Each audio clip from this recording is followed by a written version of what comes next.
So as I was saying, Sartre's view is attractive in that it would tend to lead to a better life and a more successful life. You're going to be able to accomplish more of your goals if you stop seeing yourself as a victim and start embracing your life as something that you yourself have designed and have control over designing.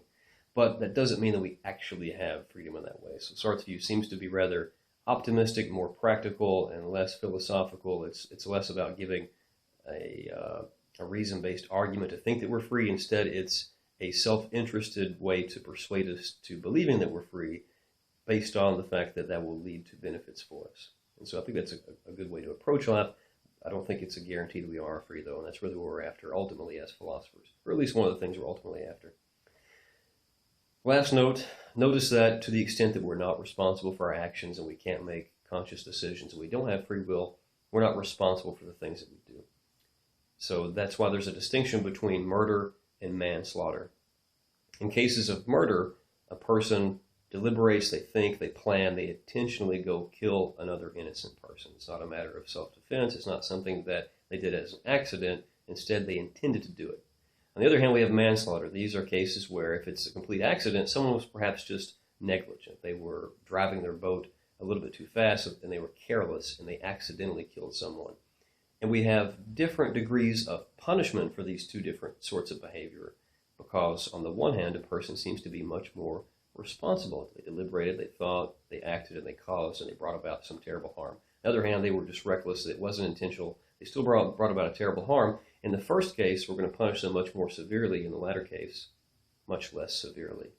To the extent that we don't have any control of our actions whatsoever, we're going to be much, much, much less responsible and therefore much less deserving of both blame and praise. And this is something to keep in mind for the next book we're going to read, Justice, What's the Right Thing to Do, because it has implications for political policy and lots of other stuff. All right, so the discussion questions. Number one, here's the basic discussion question. Are you free? Do you have free will? Explain your answer. What does that even mean? And why do you think you're free or not free? Now, please don't appeal to what you personally believe or what you've been raised to believe or what you would like to believe. I would like a philosophical argument in light of everything you've read and everything I've just taught to you. Are you free? Yes, no, and why? Not what you want to think, but what you think makes the most sense, and please explain. Question number two is, and I'm more interested in the first question, the second was just something for you to think about on the side. Is freedom compatible with foreknowledge? That is, if an entity, say God, can know the future, can we have free will? Knowing the future implies that there's only one future, and there only being one future implies that there's no choice.